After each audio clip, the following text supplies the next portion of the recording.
La auténtica localización de la tumba de Jesucristo es un fascinante misterio que ha desconcertado a la humanidad durante casi 2000 años. La búsqueda de la tumba de Jesús de Nazaret es una historia de ejecuciones, resurrecciones, visiones, violencia y renovación. Trata de iglesias, jardines y cavernas secretas que pocos han visto. La preocupación sobre la tumba de Jesucristo tiene más que ver con la especulación inmobiliaria del siglo IV que con los acontecimientos históricos del siglo I. El tiempo, las rebeliones y las intrigas políticas han conspirado para crear incertidumbre y controversia. Hasta que se me demuestre lo contrario, voy a seguir pensando que a Jesucristo no se le enterró en absoluto. Sin embargo, para millones de creyentes, localizar su tumba es de una importancia vital, pues establecería una conexión tangible con su fe. En mi opinión, es muy probable que existiera esa persona y que existiera esa inhumación. ¿Qué le ocurrió realmente a Jesucristo en su última y mortal semana en Jerusalén? ¿Cuál es la verdad oculta tras los acontecimientos que llevaron a su crucifixión e inhumación? Y lo más fascinante de todo, ¿dónde está la tumba de Jesucristo? Los misterios de la tumba de Jesús.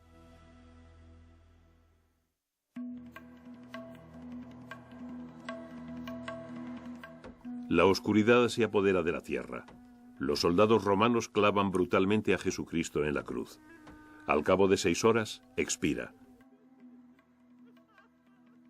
Rápidamente se deposita a Jesucristo en una tumba cercana, propiedad de José de Arimatea.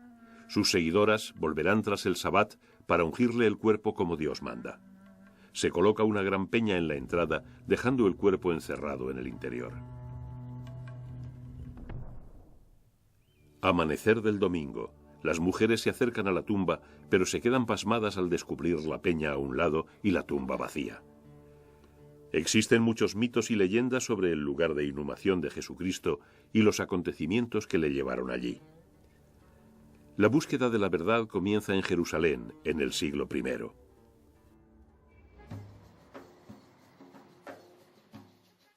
Si vas a Jerusalén hoy en día, es un auténtico remolino de cosas que ocurren al mismo tiempo, con diferentes grupos de gente con intereses diversos tratando de abordarte por la calle y especialmente durante las fiestas. Hay mucha tensión política, mucha presencia militar y todo lo demás, aunque irónicamente eso nos permite comprender mejor lo que ocurría hace 2000 años. Basta con cambiar las caras y las etiquetas y te encuentras con una situación muy similar.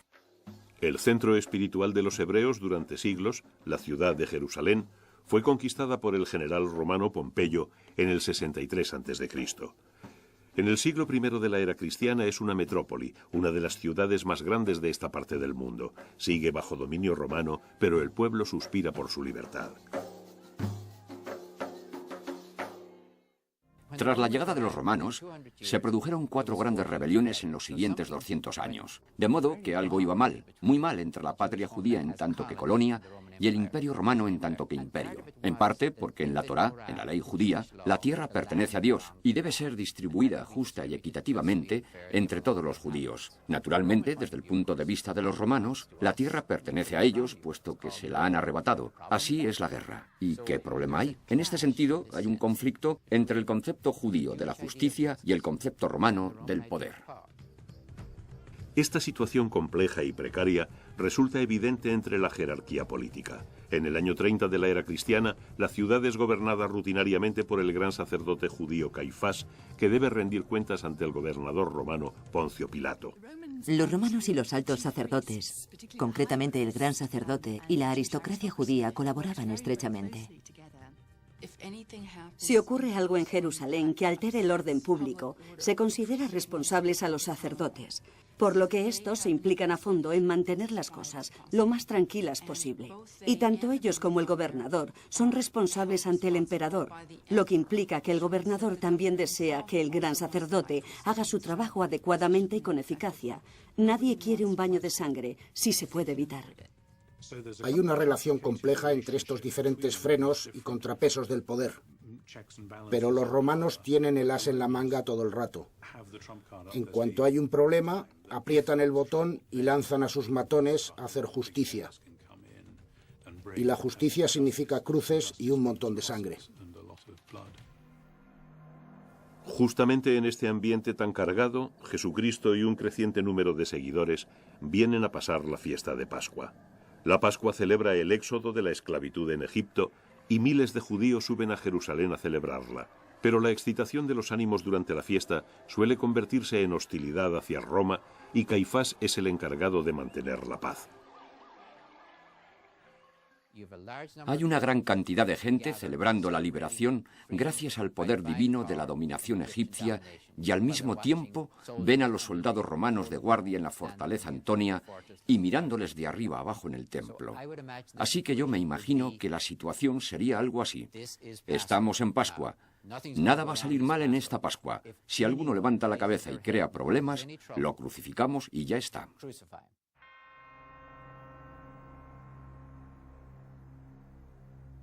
Muchos judíos desean desesperadamente independizarse de Roma.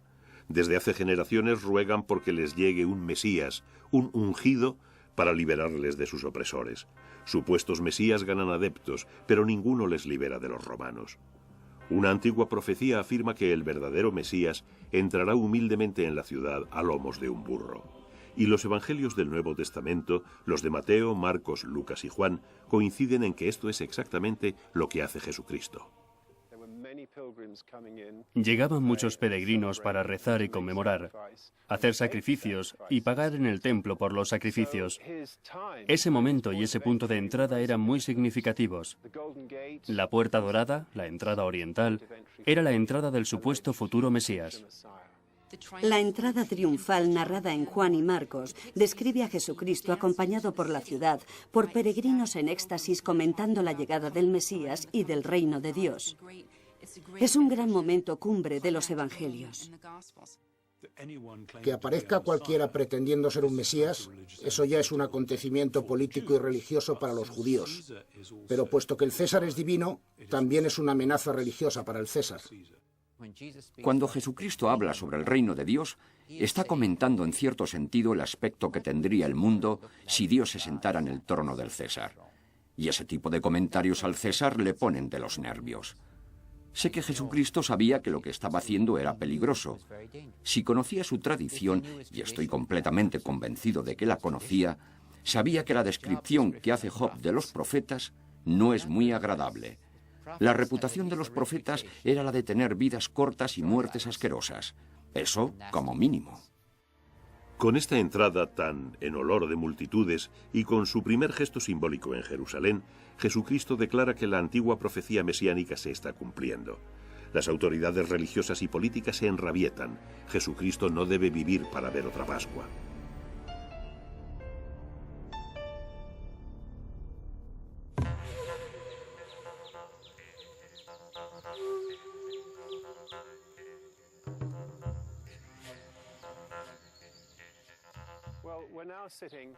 En estos momentos estamos en la puerta de Hulda.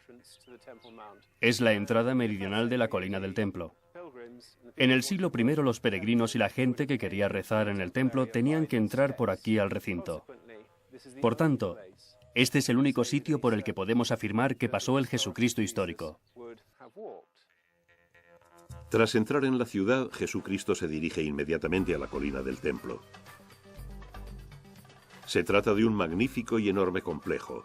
Hay zonas para rezar y tiendas a lo largo del perímetro para atender a los peregrinos. El templo es el corazón espiritual, económico y social del pueblo judío, pero Jesucristo lo ve corrupto.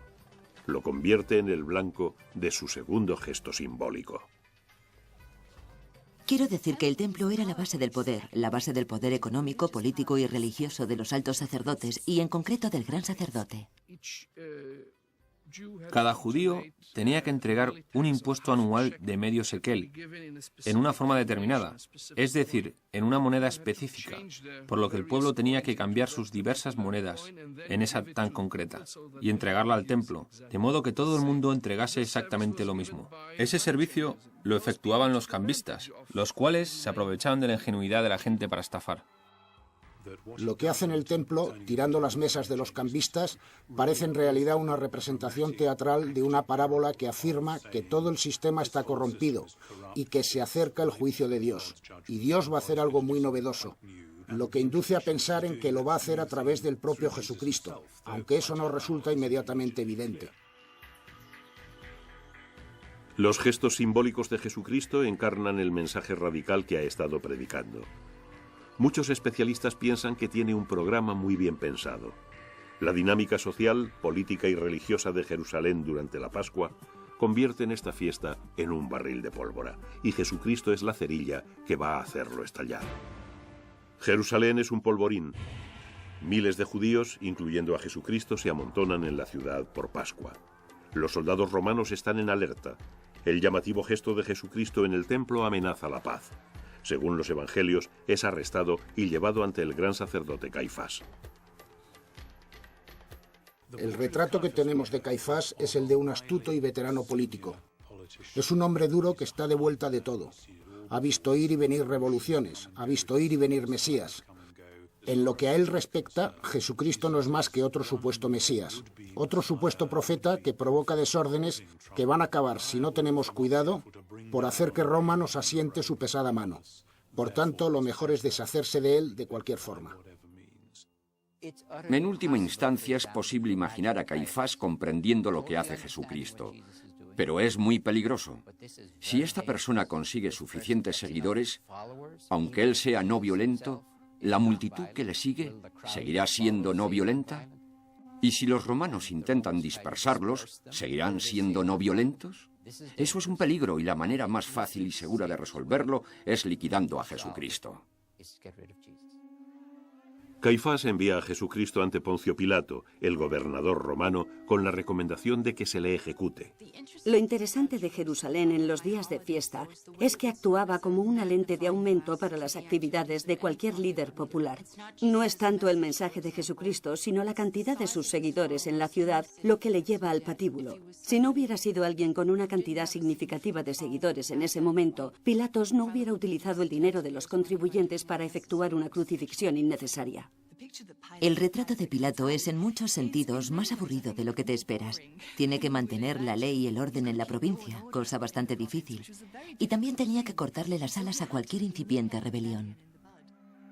Por perturbar la paz, Pilato juzga a Jesucristo culpable de sedición, un crimen político, y lo condena a muerte. Pero no a cualquier muerte.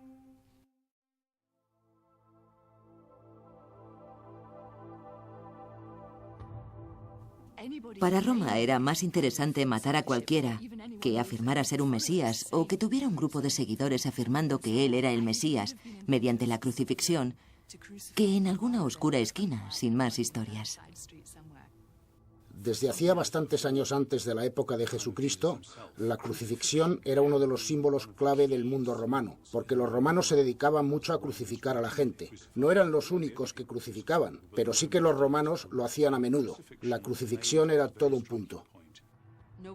A nadie se le crucifica en mitad de ninguna parte. Tiene que ser un espectáculo porque el objetivo de la crucifixión es controlar a las masas, desanimarlas de que emprendan una actividad política.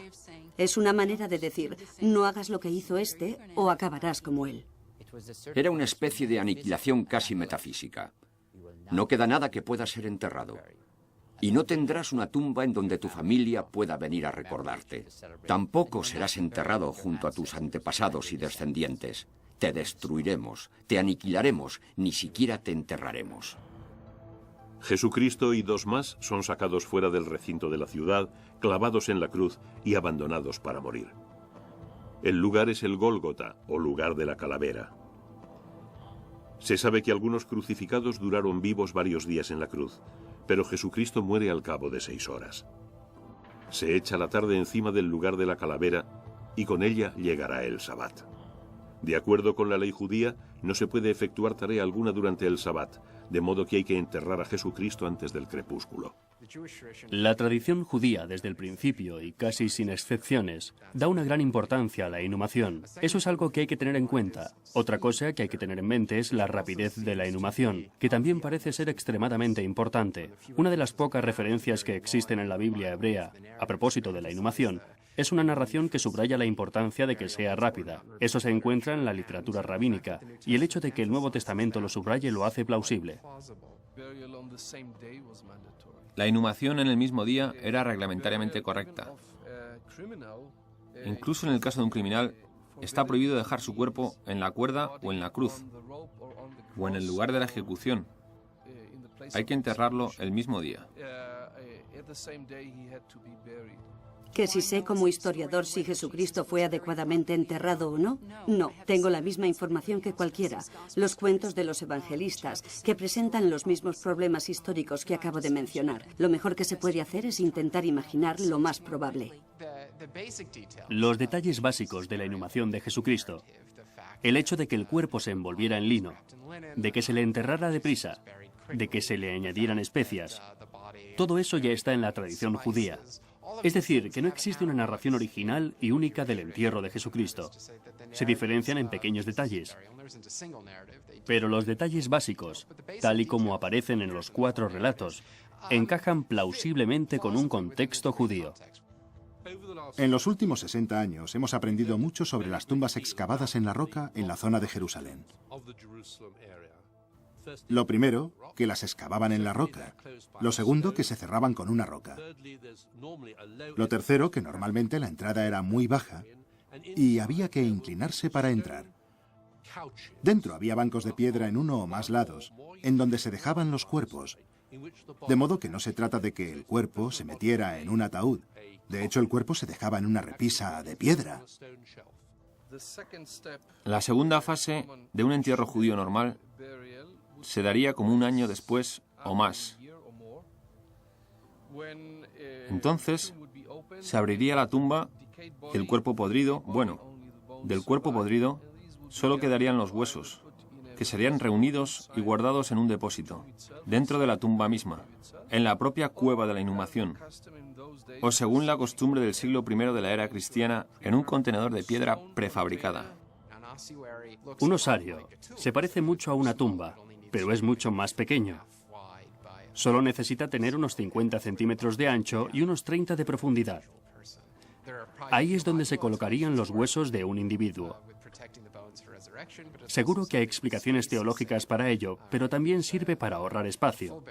Es lógico porque una inhumación completa ocupa mucho más sitio que un osario. Y el osario se puede poner en cualquier parte. No hace falta enterrarlo. Está cerrado y se deja en cualquier rincón de la cripta. Naturalmente, dadas las creencias judías sobre la muerte y la inhumación, no se enterraba a la gente dentro de la propia ciudad. De hecho, es algo muy interesante. Aquí estoy hablando en la abadía de Westminster y hay tumbas por todas partes. Hay que pasar por encima de todo tipo de tumbas para llegar a mi puerta delantera. No digamos ya para ir a escuchar una misa a la iglesia. Pero los judíos no enterraban a la gente por donde luego iban a pasar andando. Eso se hacía fuera de la ciudad. Entonces excavaron grutas en determinados terrenos. Y los cuentos dicen que José era un hombre rico que poseía un terrenito con una gruta. Y que como era una gruta nueva sin ningún otro cuerpo dentro, logró convencer a Pilatos para que le dejara llevarse el cuerpo de Jesucristo y enterrarlo allí. José de Arimatea es un personaje difícil de seguir. Se le describe como partidario de Jesucristo, a pesar de sus vínculos con los círculos del poder de Jerusalén. De modo que hay un montón de pequeñas incoherencias en la manera en que se describe el cuento del entierro. Claro, dado que ninguna otra fuente nos habla de José, eso es un campo abonado para los escépticos.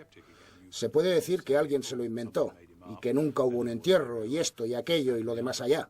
Es difícil de imaginar lo que realmente pudo haber pasado. Es difícil de imaginar cómo se le transmitió el mensaje a Pilatos desde el lugar de ejecución de que Jesucristo ya había muerto y de si por favor nos podíamos quedar con el cuerpo. No me parece un guión realista. Casi todo es posible. La cuestión es si es probable. En mi opinión es muy probable que realmente existiera esa persona y que realmente se diera esa inhumación. Jesucristo es rápidamente envuelto en lino y colocado en la tumba de José. Sus seguidoras pretenden volver después del Sabbat para preparar su cuerpo para el entierro. Se hace rodar una gran piedra contra la entrada. El domingo por la mañana las mujeres descubren que la piedra no está en su sitio. El cuerpo de Jesucristo se ha esfumado. Todo lo que sabemos sobre los últimos días de Jesucristo y sobre su tumba se encuentra en los documentos cuyo objetivo es glorificarle, los evangelios de Mateo, Marcos, Lucas y Juan en el Nuevo Testamento. Pero los evangelios no son documentos de testigos visuales. Surgieron de una tradición oral y fueron transcritos al papel unos 40 años o quizá muchos más después de su muerte. Yo considero que el núcleo de los relatos sobre la pasión, es decir, que Jesucristo fue crucificado en una cruz romana en Jerusalén en algún momento de la Pascua, es tan históricamente veraz como cualquier otra cosa. No hay ninguna duda al respecto. El problema son los detalles. ¿Son esos detalles históricamente reales o son parábolas inventadas por la Iglesia primitiva? Ese es el verdadero corazón del asunto.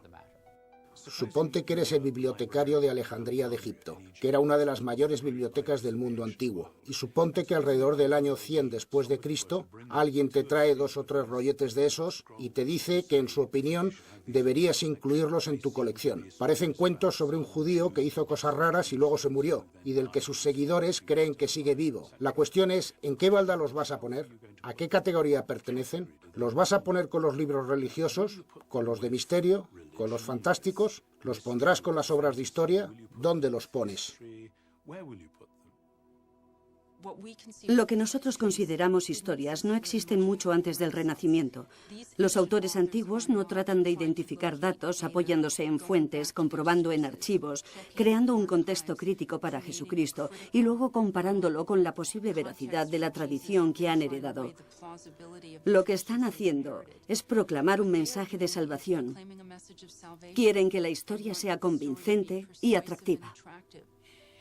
El problema de examinar todos esos textos es que son muy parciales. Son obras literarias. Están llenos de teología, llenos de retórica, de política, de apologética. Es absolutamente necesario, totalmente, completamente, absolutamente necesario considerar a Mateo, Marcos, Lucas y Juan como literatura del siglo I. De otro modo, empezamos inmediatamente a equivocarnos. No existe un punto de vista que sea el punto de vista de nadie. Así que desde ese punto de vista, los evangelios son como los periódicos. Es decir, cuentan cosas que realmente ocurrieron, pero les dan un giro particular, como todo periodista de la raza humana ha hecho siempre. Veamos, el término evangelio significa buena nueva. Todo escritor de evangelios admite que no está escribiendo una biografía, aunque inserte datos biográficos, que no está escribiendo historia, aunque inserte datos históricos, que no está escribiendo artículos periodísticos. Y si eso es lo que quieres, es tu problema. Yo escribo evangelios. Y te cuento por qué esto es una buena nueva para ti, aquí y ahora. Los redactores del evangelio también escribían por razones sociales y políticas. Y cada uno se dirige a un grupo distinto de cristianos en un contexto particular, en una época concreta. Parece que se tomaron bastantes libertades con la tradición que conocían, la tradición fundamental sobre Jesucristo, pero adaptándola a las necesidades de la gente para la que escribían. Por todas esas razones, no podían estar escribiendo historia tal y como nosotros esperaríamos que fuera escrita por un autor moderno. Están haciendo otra cosa, y lo verdaderamente interesante y arduo de su producción es que contiene una mezcla de ficción y realidad. Las búsquedas de la tumba se basan generalmente en los datos suministrados por los evangelios, pero las descripciones de la tumba y de su localización son, en el mejor de los casos, muy vagas. La destrucción de Jerusalén tras la rebelión antirromana del 66 después de Cristo oscurece aún más el emplazamiento de la tumba.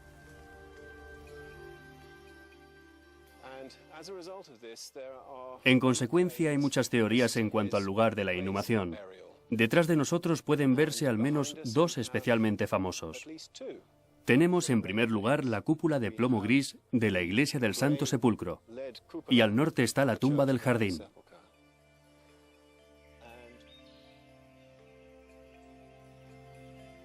¿Será alguno de estos lugares el emplazamiento de la tumba de Jesucristo? ¿O existe alguna otra posibilidad más polémica?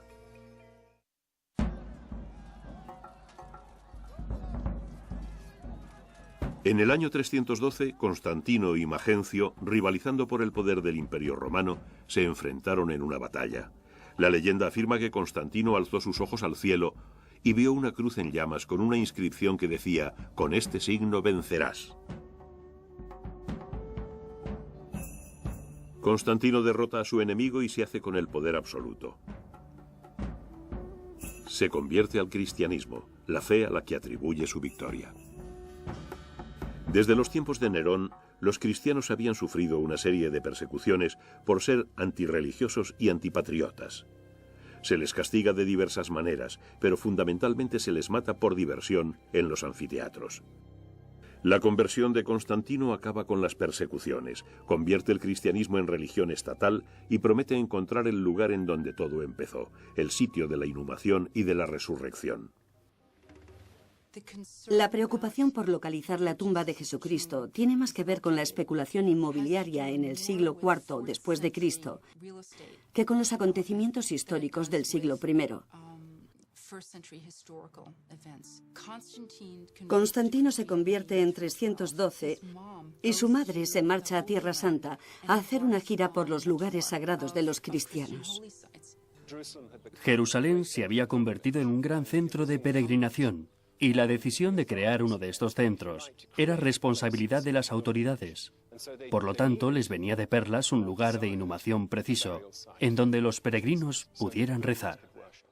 Entre el 325 y el 328 después de Cristo, Helena, la madre de Constantino, visita Jerusalén. Una de las leyendas sobre su peregrinación cuenta cómo encontró la Vera Cruz. Otra afirma que encontró el lugar del entierro y la resurrección. Los especialistas rechazan estas leyendas, pero creen que ciertos datos sobre la localización del Gólgota pudieron haber sobrevivido en las tradiciones orales internas del cristianismo, datos que llevaron a Constantino a cavar en un lugar concreto dentro de los muros de la ciudad. Ese lugar había sido en un primer momento una cantera. Hay que imaginar una cantera en desuso, con un montón de piedras por labrar en el centro, como se suele ver en las canteras abandonadas. Alrededor del borde de la cantera estaría el muro de la cantera.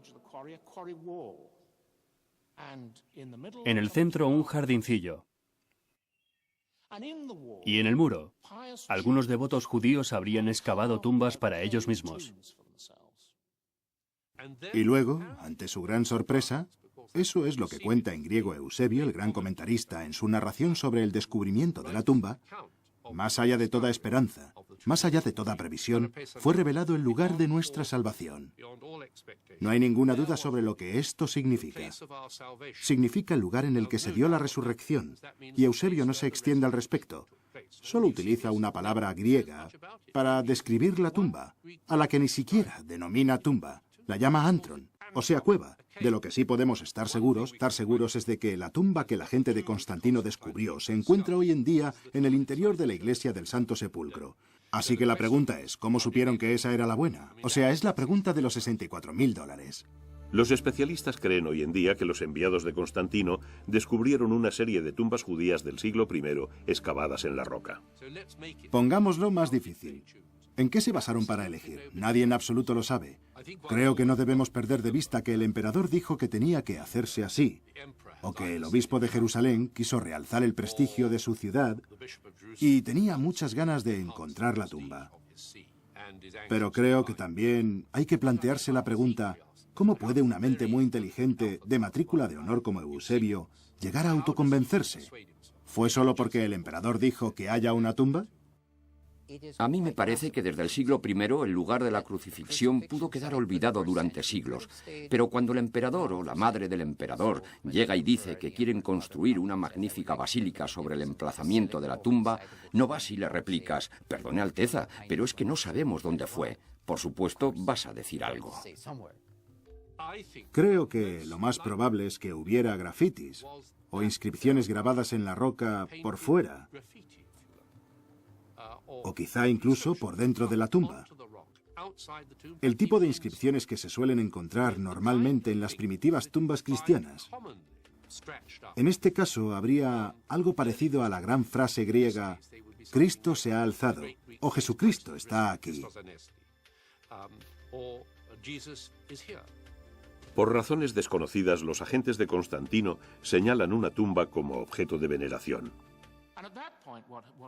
En ese momento lo que ocurrió fue que sus ingenieros cortaron y se deshicieron de todo el muro, dejando un simple cubo de piedra que contenía la tumba identificada como la de Jesucristo. El cubo exento es entonces convertido en sepulcro y rodeado por un edículo, palabra de origen latino que significa pequeño edificio. Constantino ordena que se construya un majestuoso complejo eclesial en ese lugar y en el 336 después de Cristo la iglesia del Santo Sepulcro queda consagrada. Una gran rotonda protege el edículo y en el patio adyacente la roca del Gólgota se deja en su lugar con una réplica de la cruz plantada en la cima. La iglesia permanece intacta durante 7 siglos hasta los desastrosos acontecimientos de 1009. El califa fatimí de Egipto, Al-Hakim, en mi opinión, simplemente se volvió loco y ordenó la destrucción de todas las iglesias cristianas de sus dominios, y muy particularmente la destrucción de la iglesia del Santo Sepulcro de Jerusalén. De hecho, se supone que sus ingenieros quitaron el cubo.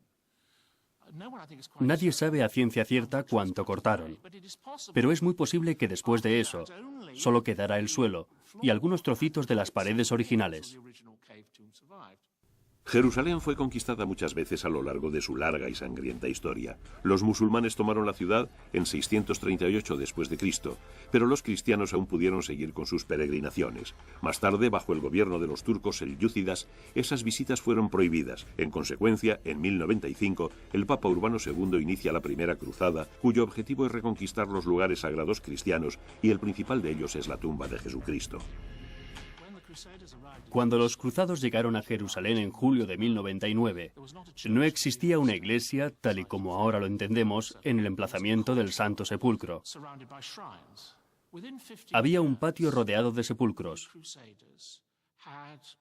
En menos de 50 años, los cruzados lograron uno de los conceptos arquitectónicos más asombrosos de la historia, porque decidieron juntar bajo el mismo techo el lugar de la muerte de Jesucristo y el de su resurrección. Los cruzados reconstruyeron el edículo y supervisaron la construcción de una gigantesca basílica en el solar del complejo de Constantino. La reconstrucción de la iglesia del Santo Sepulcro se terminó en 1169.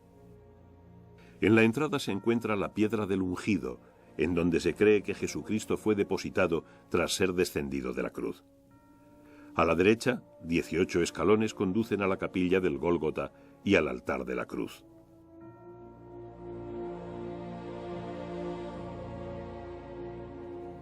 Bajo el altar se encuentra un disco de plata en el punto exacto en donde pudo alzarse el crucifijo. Debajo de la rotonda está el edículo.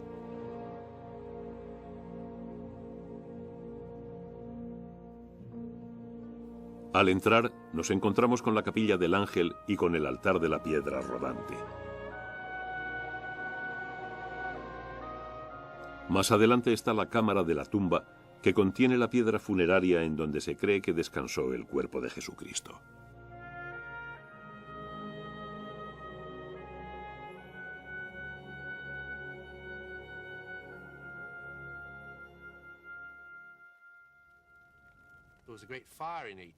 En 1808 hubo un gran incendio. La estructura que protege la tumba quedó dañada por el fuego y hubo que cambiar una gran parte de ella. Un fraile griego anotó con gran detalle todo lo que vio. De estas notas se deduce claramente que las paredes de piedra labrada de la tumba tenían unos 4 codos de altura. Ahora bien, si sobrevivieron a lo de 1809, cuando este fraile griego hizo sus anotaciones, indudablemente es porque habían sobrevivido a la destrucción de 1009. 8 siglos antes. El edículo se reconstruyó una vez más y desde 1809 nadie ha visto lo que queda de la tumba original por debajo de él.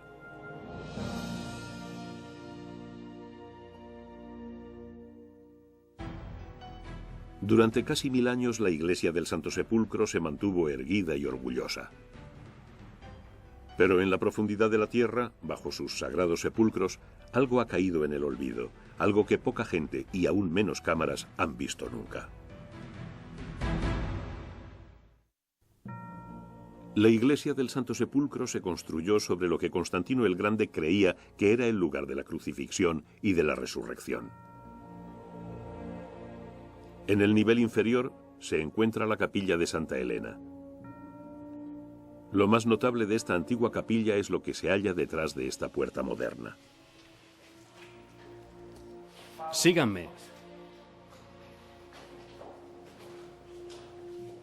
Este estrecho pasillo conduce a una serie de enormes cavernas. Las paredes de piedra atestiguan claramente que este lugar se empleó antiguamente como cantera. No supimos que todo esto existía hasta hace 25 años, cuando el Santo Sepulcro fue restaurado y se abrió toda esta zona. Las excavaciones armenias descubrieron restos de cerámica romana del siglo I, fragmentos de mosaico y cisternas que pudieron ser empleadas por los cristianos primitivos para sus bautizos. En la época de las excavaciones, encontramos primero este lugar. Luego, cuando encontraron esta sala, encontraron un dibujo de un barco del siglo IV. Debajo de él había una inscripción que decía Dominos Ibimos, que significa Señor, allá vamos. Es decir, lo lograron. Lograron llegar hasta Jerusalén como peregrinos. Luego, bajando más hacia los cimientos, encontramos unos cuantos lugares más. El descubrimiento de estas cavernas, jamás vistas por el público, confirma que Constantino construyó su complejo sobre una cantera abandonada. En tiempos de Jesucristo, las canteras a menudo se utilizaban como lugares de ejecución porque se encontraban fuera de los muros de las ciudades. Pero la iglesia del Santo Sepulcro está claramente dentro de la ciudad. ¿Quiere esto decir que Constantino se equivocó al localizar la tumba? Claro que hay otro sitio en Jerusalén del que mucha gente cree que puede ser la tumba de Jesucristo. Es lo que llamamos la tumba del jardín, saliendo de la puerta del norte por la carretera de Damasco. Desde luego, está fuera de la ciudad actual. Existía un lugar fuera de los muros de la ciudad, una crucifixión debe llevarse a cabo fuera de la ciudad, que se parecía a una calavera, dado que la Biblia designa el sitio de la crucifixión como Gólgota, o sea, lugar de la calavera. Eso les llevó a pensar que pudo haber sido este sitio. Pero en el 950 a.C., el rey Salomón utilizó gran parte del lugar para la construcción del templo. Cuando llegaron a donde se distingue la forma del cráneo, dejaron de excavar, porque a partir de ahí la piedra era caliza y no servía para construir el templo. Pero desde ese momento, 950 a.C. hasta 1956, en que se construyó una estación de autobuses, nada se construyó en ese terreno. Creemos que no se construyó nada porque tradicionalmente se dice que es un antiguo lugar judío para ejecuciones. En realidad por la zona se le conoce como Bet Jesakila, o sea, el sitio de las lapidaciones. Una tumba excavada en la roca apareció en 1867. Nadie le presta la menor atención durante unos 16 años. Hasta que en 1883 el general Charles Gordon, famoso militar británico y hombre devoto, le hace una visita. Vino a esta zona de Jerusalén y sentándose en un balcón, en el extremo septentrional de la ciudad, echó un vistazo panorámico a la zona que hoy es la tumba del jardín y creyó ver la silueta de una calavera en la superficie de la roca. Entonces comentó que ese podía ser el emplazamiento de la tumba de José de Arimatea y por lo tanto la tumba de Jesucristo. La autoridad de semejante personaje abre el camino para la compra del terreno en 1894 por parte de la Asociación Inglesa del Jardín de la Tumba, una fundación de caridad que reúne varias organizaciones protestantes. El jardín se excava finalmente en 1892 por el arqueólogo Conrad Schick. Lo que descubre es notablemente similar a la descripción que hace la Biblia de la tumba de Jesucristo. La mayoría de los arqueólogos admite que esta tumba es la típica tumba judía del siglo I. Aparte de eso, la entrada no es exactamente del tamaño habitual de una tumba judía del siglo I. Normalmente hubiera sido de 1/3 de su tamaño real. Creemos que los cruzados aumentaron el tamaño para que más gente pudiera entrar a rezar. Por debajo de la entrada hay una huella de unos 40 centímetros que sugiere que se hizo rodar una piedra para sellar la entrada de la tumba. El interior de la tumba mide 4,26 metros de ancho, tiene una profundidad de 3,5 metros y una altura de unos 2,5 metros.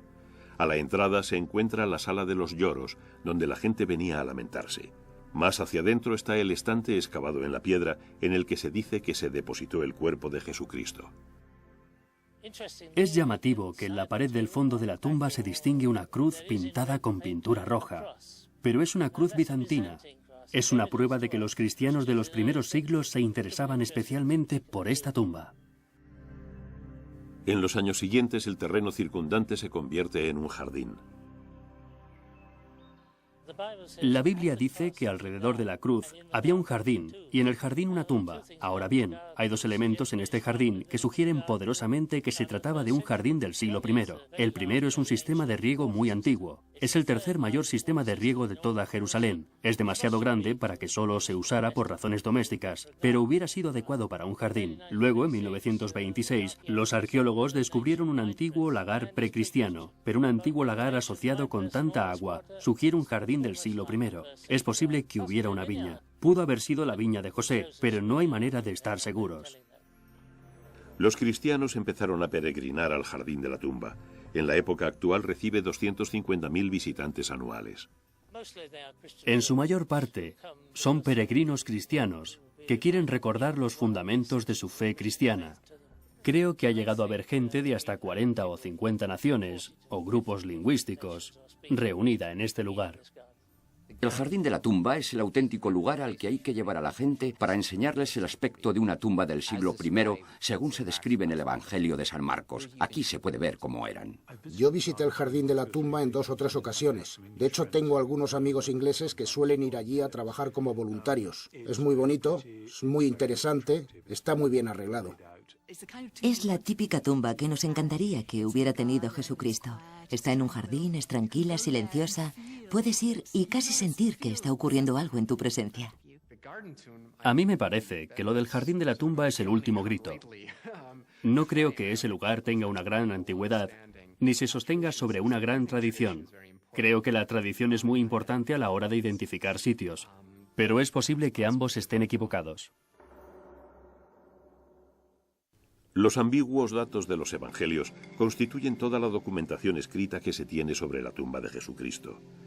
Hay quien cree que describen el jardín de la tumba, otros que ésta se encuentra en la iglesia del Santo Sepulcro. Aún así hay quienes adoptan una actitud más provocativa.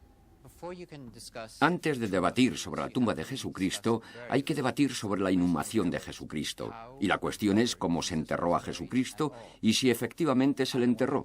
Por una parte parece una pregunta obvia, o sea, vamos a leer los evangelios. José de Arimatea entierra a Jesús. Bueno, pues ¿cuál es el problema? Por otra parte, a Poncio Pilatos no le interesaría que un delincuente fuera enterrado como Dios manda, porque buena parte del mensaje de la crucifixión es desanimarte. Lo mejor que puedo imaginar es que los romanos lo bajaran de la cruz y lo enterraran en una fosa común con una ración de cal, o en el peor de los casos, que lo dejaran colgado en la cruz, porque eso era lo que los romanos pretendían mediante la crucifixión.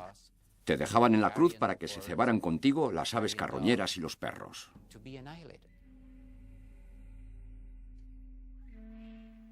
Encaja muy bien con la sensibilidad judía el que una fiesta de primera importancia, como es el sábado, se dijera que no podían dejar que eso les ocurriera a esos cuerpos. Es que es el sábado, es un día sagrado, así que tenemos que bajar esos cuerpos. Es una historia extraña, y siempre es posible que alguien diga que es tan extraña que es irreal.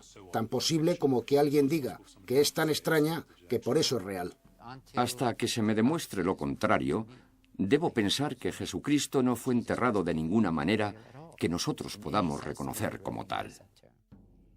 Ahora bien, si alguien me dice que Jesucristo fue abandonado en la cruz durante tanto tiempo como para que no hubiera nada que enterrar, yo contestaría que sí, que eso es muy posible, que eso le ocurrió a muchísima gente. Pero todas las pruebas demuestran que dado que fue una persona muy distinta a lo largo de toda su vida, igualmente en su muerte tuvieron que ocurrir cosas muy diferentes. El debate sobre la veracidad del cuento de la inhumación continúa. Se han emitido algunas teorías polémicas como la de que Jesucristo sobrevivió a la crucifixión y murió de muerte natural algunos años más tarde. Por tanto, ¿dónde está la tumba de Jesucristo? El jardín de la tumba encaja con la descripción de los evangelios y el hecho de estar sobre una cantera fuera de los muros de la ciudad encaja con el que fuera un lugar para las crucifixiones. ¿Pero ocurrió ahí? Bueno, yo creo que el jardín de la tumba es muy bonito. Tiene un aspecto precioso. Atrae a la gente a quien no le gusta la iglesia del Santo Sepulcro. Pero eso no lo convierte en auténtico. Es el típico sitio que estimula la imaginación de la gente, que estimula sus sentimientos religiosos.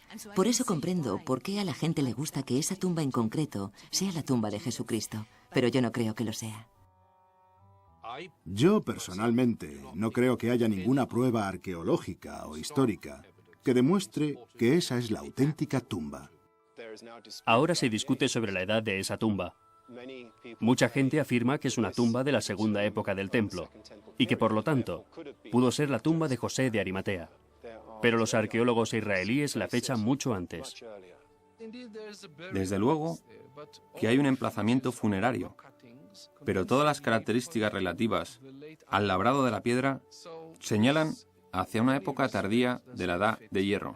Así que desde un punto de vista especializado, esto no encaja en absoluto con el lugar de inhumación de Jesucristo.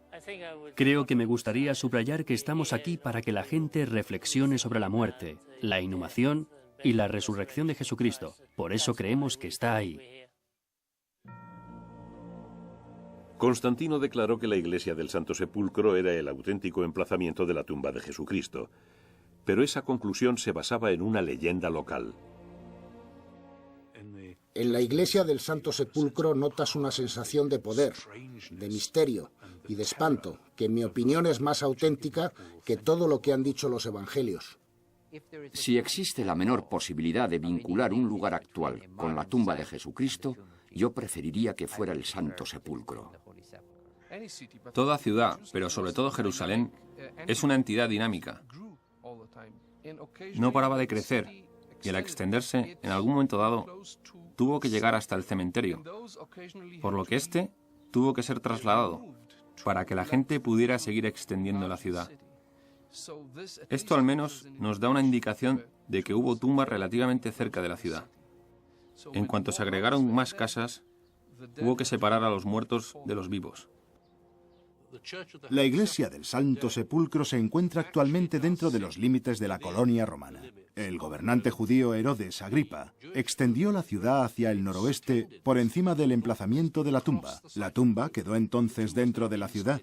Había estado fuera, pero a la altura de 41 o 44 después de Cristo ya estaba dentro. La ventaja del Santo Sepulcro es que no está muy lejos del Calvario. Creo que muy posiblemente el emplazamiento de la tumba de Jesucristo fue ignorado o se olvidó. Quiero decir, ¿por qué iba nadie a venerar la tumba de alguien de quien estaban seguros que había resucitado de entre los muertos?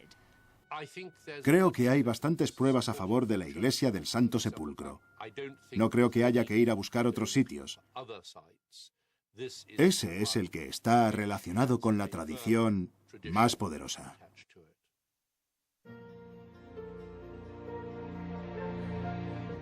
La polémica domina la búsqueda de la tumba de Jesucristo.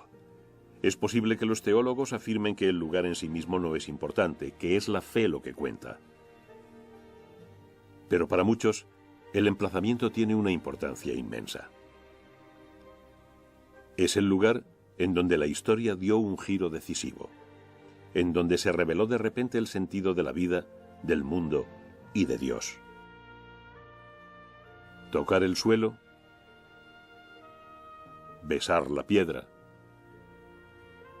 entrar en la tumba, permite a la gente forjarse un vínculo tangible con su espiritualidad. Pero al cabo de 2000 años no existe prueba alguna en cuanto a la existencia o localización de la tumba de Jesucristo. En última instancia, la resolución del misterio es una expresión de la fe. Y es la fe lo que enriquece nuestras vidas.